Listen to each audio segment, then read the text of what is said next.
Assalamualaikum warahmatullahi wabarakatuh. Alhamdulillah, Bapak Ibu, saudara-saudara, adik-adik yang dirahmati Allah. Bulan Ramadan tinggal menyisakan 3 hari. Insya Allah, di satu sisi ada orang senang karena akan berkurang bebannya. Ada juga yang senang karena telah mengumpulkan banyak amalan. Taraweh, witir, tadarus, puasa, takjil, dan macam-macam. Di sisinya lain ada juga yang sedih karena hampir berpisah dengan bulan Ramadan. Ada juga yang sedih karena belum persiapan menghadapi Lebaran, bajunya belum dan sebagainya. Apapun kondisinya, kita punya PR besar yang harus diselesaikan selambat-lambatnya sebelum bertemu bulan Ramadan tahun depan. Lalu kapan kita harus menyelesaikannya? Sesegera mungkin. Mungkin setelah ini atau setelah Ramadan. Karena persoalan besar ini belum pernah terpecahkan. Padahal kita sudah terbiasa menghadapinya setiap tahun. Bagi yang pernah berpuasa 40 tahun mestinya setiap tahun bertemu. Yang usia 50 tahun setiap tahun mestinya bertemu. Yaitu tentang teka-teki Lailatul Qadar. Ini masih menjadi sebuah misterius. Kita hafal ayatnya. Imam sering membawakan ketika sholat. Kita juga tadarus membacakan ayat-ayatnya. Tapi sampai sekarang belum terbongkar rahasia apa yang ada di dalam Lailatul Qadar. Saya tidak bisa membongkar banyak, mungkin hanya membuka tabir walau sedikit, dibantu dengan bapak-bapak sekalian untuk mencoba memahaminya dan mengejawantahankannya di dalam kehidupan sehari-hari, baik sebagai individu, sebagai keluarga, sebagai masyarakat, atau sebagai bangsa dan negara. Karena kenyataan faktanya kita hidup di satu daerah, satu wilayah, satu negara yang belum memuaskan. Targetnya kalau Allah mengatakan baldatun thayyibatun wa rabbun ghafur, negara yang benar-benar dilindungi Allah, diberikan kebaikan, kesejahteraan, ampunan, kaitannya dengan Lailatul Qadar mestinya bisa. Tapi kita merasakan sendiri, kita menyaksikan buktinya. Maka ada tanda-tanda jangan-jangan kita belum mendapatkan Lailatul Qadar, atau sudah mendapatkan tapi tidak merasakannya dan tidak bisa mengamalkannya. Ini persoalannya dan ini PR besar. Dan ini harus diselesaikan tidak hanya dengan pengetahuan, wacana, tapi juga dengan ilmu. Karena Allah sendiri mengatakan alladzina yadhkurunallaha qiyaman wa qu'udan wa 'ala junubihim wa yattafakkaruna fi khalqis samawati wal ardh. Tanda-tanda generasi ulil albab adalah satu generasi yang selalu berpikir ketika berdiri, ketika duduk maupun berbaring. Berpikir itu adalah memecahkan persoalan dengan ilmu, termasuk Lailatul Qadar. Sebenarnya apa? Ini yang perlu kita pecahkan sehingga kalau sudah tahu baru kita bisa melaksanakannya. Kebanyakan orang melaksanakannya ya baguslah dengan iman, tapi kurangnya pengetahuan, maka kurang puas pula, kurang yakin pula. Allah dan Nabi kita kan sangat menyenangi orang-orang yang jaya dengan ilmunya, baik di dunia maupun akhirat maupun keduanya. Kita lihat sebentar ya. Ketika ayat ini diturunkan, surat yang ke-97, surat Al-Qadar, 5 ayat. Pernah saya sampaikan pula, ayat ini turun ketika Rasulullah terkesima. Setelah Rasulullah menyampaikan kisah Nabi Sam'un yang bergelar Nabi 1000 bulan, yang memiliki amalan setiap malam, melakukan ibadah malam, sholat tarawih, sholat tahajud selama 1000 bulan, siangnya berpuasa selama 1000 bulan. Setelah Rasul merampungkan ceritanya, sahabat berlomba-lomba, ya Rasulullah, saya ingin seperti Nabi Sam'un, saya ingin ibadah malam selama 1000 bulan. Sahabat yang sana juga begitu. Ya Rasul, saya ingin seperti Nabi Sam'un yang selalu berpuasa selama 1000 bulan. Sampai Rasul terdiam. Lalu Allah mengirimkan malaikat Jibril membawa surat Al-Qadar 5 ayat. Ini kajiannya ya. A'udzu billahi minasyaitonir rajim. Inna anzalnahu fi lailatul qadar. Sesungguhnya kami, kata Allah, turunkan Al-Qur'an di malam Lailatul Qadar. Wa ma adraka ma Lailatul Qadar? Apa itu malam Lailatul Qadar? Lailatul Qadri khairum min alfi syahrin. Satu malam yang lebih utama, lebih mulia daripada 1000 bulan. Harapan Rasulullah ketika menyampaikan ayat ini, sahabat tidak perlu seperti Nabi Sam'un, ibadah malam selama 1000 bulan, puasa selama 1000 bulan, tapi cukup mendapatkan malam Lailatul Qadar, maka amalannya lebih utama, lebih mulia daripada Nabi Sam'un. Harapannya begitu Rasulullah. Tetapi rahasianya apa? Kenapa malam ini lebih utama daripada 1000 bulan? Sepintas kalau kita lihat Lailatul Qadar, Lail itu kan malam, Qadar itu ketetapan. Jadi malam itu Allah menetapkan apa? Kalau kita lihat ayat satunya, Inna anzalnahu fi, Allah menetapkan inilah Quran, pedoman hidup agama Islam. Kapan terjadinya? Nah, ini teka-teki ini. Kalau Quran yang selama ini kita kenal, mushaf dengan 114 surat, dengan urutan ayat surat pertama Al-Fatihah, kedua Al-Baqarah, ketiga Al-Imran, keempat An-Nisa, kelima Al-Maidah sampai An-Nas, itu susunannya sama persis dengan Quran yang Allah turunkan dari Lauhil Mahfuz ke Baitul Izzah. Base campnya malaikat namanya Baitul Izzah. Dan malaikat di sana ada 2 penduduk, malaikat permanen dan malaikat muhajirin, malaikat pendatang, tidak tetap. Malaikat tetap kita sudah banyak mengenal walaupun belum pernah bertemu, walaupun nanti juga bertemu. Terutama malaikat Israel, pencabut nyawa, nanti ketemu. Ada Israfil, ada Raqib, Atid, Malik, Munkar, Nakir, Ridwan, Jibril, Mikail. Itu penduduk tetap. Allah berikan pekerjaan tetap. Sedangkan yang tidak tetap jumlahnya 70.000 yang setiap saat, tidak setiap hari tapi setiap saat, selalu Allah hidupkan, Allah matikan. Jadi begitu Allah menciptakan 70.000 malaikat masuk ke dalam Baitul Izzah, tawaf, mengelilingi Ka'bah, selesai, kemudian keluar, Allah matikan. Allah buat lagi setiap saat, tidak setiap hari, setiap saat. Seperti itu. Ada yang sujud terus, ada yang lari-lari terus, ada yang rukuk terus. Begitu mudah Allah menciptakannya. Entah sudah berapa Allah menciptakan malaikat, terutama yang tidak tetap, yang jumlahnya 70.000 malaikat, termasuk malaikat yang hadir di malam hari ini. Kalau kita bisa melihat, di atas kita ada 70.000 malaikat. Untungnya tidak bisa melihat. Kalau bisa, gila tenan. Karena bentuknya sangat dahsyat itu malaikat. Itu kalau Quran yang dipahami seperti itu. Tapi kalau kita memahami Quran yang turun pertama kali ketika Muhammad diangkat menjadi Nabi di usia 40 adalah surat Al-Alaq, 5 ayat. Dan itu turun di tanggal 29 Ramadan yang sangat diyakini turunnya malam Lailatul Qadar. 3 bulan kemudian turun ayat lagi Al-Mudassir yang menunjukkan peningkatan status Muhammad dari Nabi menjadi Rasul. Itu juga Lailatul Qadar. Kejadiannya tanggal 21, padahal harusnya kan belum Ramadan itu. Karena ketentuan bulan Ramadan, kewajiban berpuasa itu mulai diwajibkan di tahun kedua Hijrah ketika perang Badar itu. Itu baru ada kewajiban perintah berpuasa. Mungkin Ramadannya sudah ada. Artinya sebelum Nabi Muhammad dengan umatnya menunaikan ibadah puasa, berarti sudah ada malam Lailatul Qadar.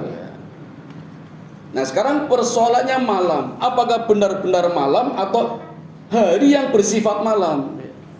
Karena ada ayat yukhrijul laila fin nahar wa yukhrijun nahar fil lail. Malam meliputi siang, siang meliputi malam. Kalau malam Lailatul Qadar benar-benar terjadinya malam, maka ada di belahan bumi yang lain yang tidak kebagian Lailatul Qadar.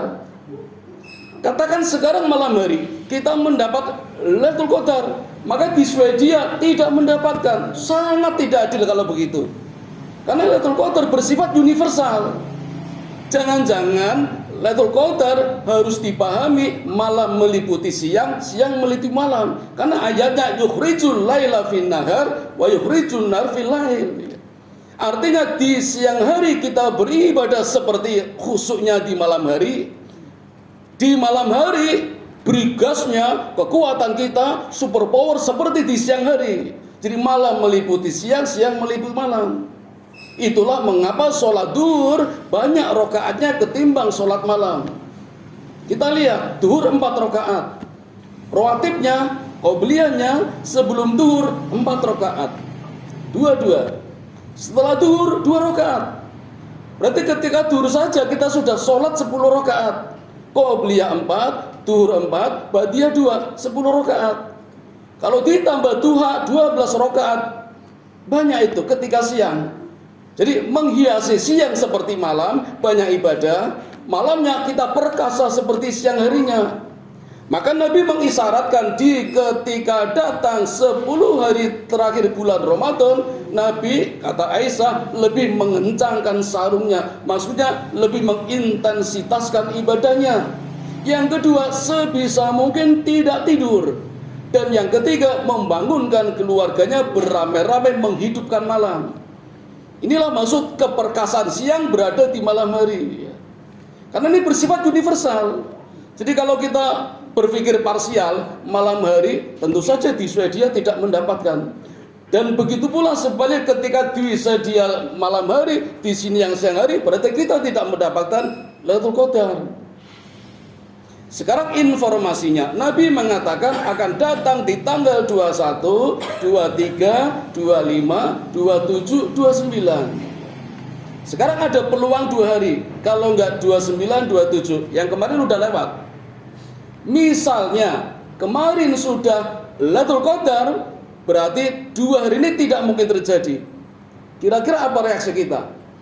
Buat apa ibadah? Kan sudah kemarin. Nah ini resikonya. Maka kita mestinya tidak memahami tanggal-tanggal itu. Kalau misalnya nanti atau esok turun Lailatul Qadar, lalu apa artinya ibadah yang kemarin? Itu resikonya kalau kita memahami pertanggal-pertanggal. Jangan-jangan kita harus memahami yang dimaksud tanggal ganjil adalah bukan tanggal bilangan, tapi sifatnya, sifat keganjilannya, sifat kejanggalannya. Bukankah orang sering mengatakan orang genep ganjil karena aneh? Nah, keanehan itulah. Karena memang alamnya aneh Bapak Ibu, alamnya aneh. Nabi menginformasikan ketika turun malam Lailatul Qadar tidak ada angin, tidak ada hujan, tidak ada udara, tidak panas, tidak dingin. Kan aneh ini.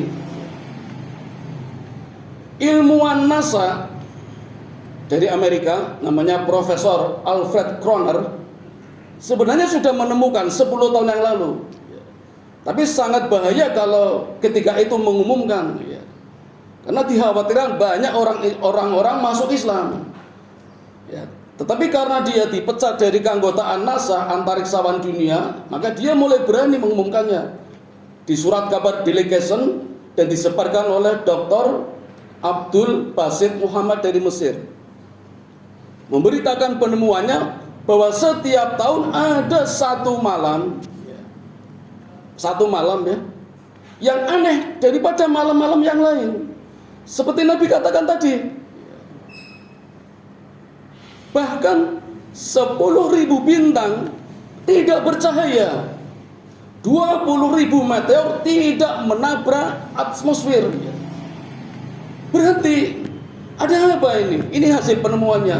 Jadi melakukan penelitian selama berpuluh tahun dan hafal, ternyata di setiap tahun ada satu malam di mana 10.000 bintang tidak bercahaya, 20.000 meter tidak menabrak atmosfer. Kenapa bisa begitu? Ternyata hasilnya adalah pertemuan antara banyak cahaya. Cahaya yang mana? Kalau saya buka di dalam surat An-Nur, surat yang ke-24 ayat 35, ada cahaya nurun ala nurun. Cahaya di atas cahaya, cahaya yang berlapis-lapis, yaitu cahaya Allah yang mampu menyinari, memberikan cahaya kehidupan kepada unsur-unsur apa saja. Nah, unsur ini apa saja? Yang pertama malaikat. Bukankah Allah menciptakan malaikat dari cahaya? Kita semua mungkin pernah belajar fisika. Bagaimana cahaya itu merambat? Ada yang berkesimpulan merambat secara longitudinal, tapi itu terlalu lambat karena kecepatan malaikat Ridwan saja Allah pernah menggambarkan ketika Allah memerintahkan Ridwan, ya Ridwan pergilah ke surga Naim. Maka malaikat Ridwan begitu melesat terbang dengan kecepatan 300.000 km per detik, ternyata belum sampai di surga Naim.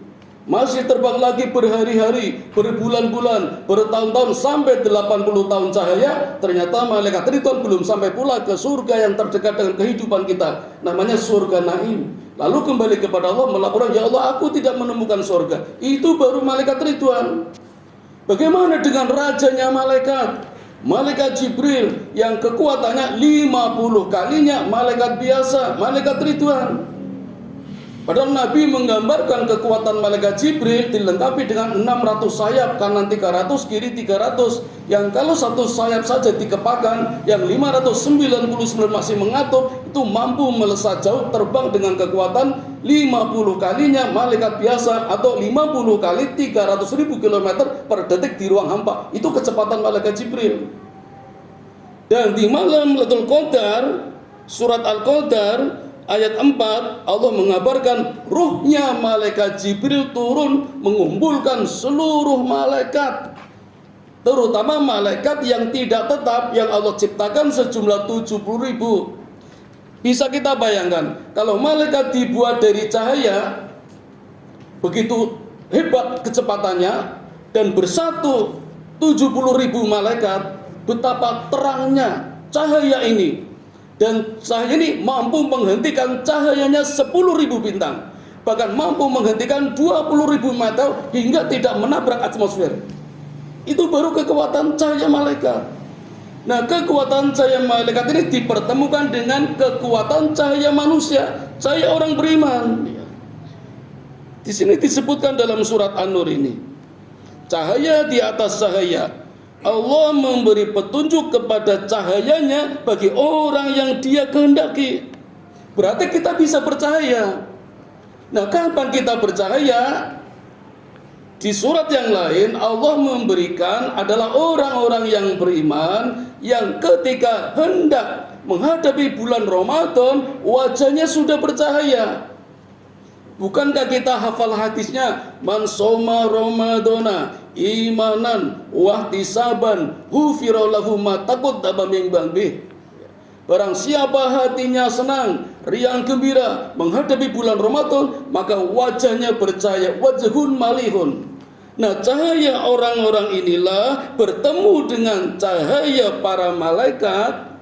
Itulah yang disebut Lailatul Qadar menurut Dr. Mukhlis. Ini sudah ada 3 ilmuwan yang mengatakan bahwa Lailatul Qadar adalah pertemuan antar cahaya sehingga mampu menghentikan meteor, mampu menghentikan bintang, sehingga pagi harinya Nabi mengabarkan suasananya terang, suasananya cerah. Ini fenomena alam yang harus kita pahami secara sains. Nah, PR kita bagaimana kita mentranslate kekuatan sains ini dalam kehidupan bermasyarakat, kehidupan bernegara, kehidupan individu, terutama kehidupan keluarga. Jadi mestinya Bapak Ibu, kalau kita paham betul konsep Lailatul Qadar, negara kita mestinya menjadi negara yang baldatun thayyibatun warabun ghafur, mestinya. Tapi ada apa ini? Nah, ini PR kita ya. Dan harus segera kita selesaikan selambat-lambatnya 360 hari ke depan sebelum bertemu dengan bulan Ramadan tahun depan. Karena tidak ada jaminan kita bertemu dengan bulan Ramadan tahun depan. Kita hanya berharap saja bertemu kembali dengan bulan Ramadan tahun depan. Amin ya robbal alamin. Sampai di sini dulu Bapak Ibu, sudah 20 menit berlalu. Saya hanya membuka sedikit tabir, ini PR kita buat bersama. Pengkajian seperti ini diharapkan tidak akan pernah selesai, tidak akan pernah putus sampai menemukan kembali kesatuan irodah antara kehendak Allah dengan kehendak kita. Kita mengikuti kehendak Allah karena kita hambanya. Kalau tidak 50 tahun, 60 tahun kita berpuasa, ya mungkin seperti ini terus. Ini harus dibongkar dan dikejawantahkan dalam kehidupan. Mengatakan Bapak Ibu dapat kami sampaikan, mudah-mudahan ada manfaatnya dan Allah menerima amalan ibadah Ramadan kita semua. Amin ya robbal alamin. Assalamualaikum warahmatullahi wabarakatuh.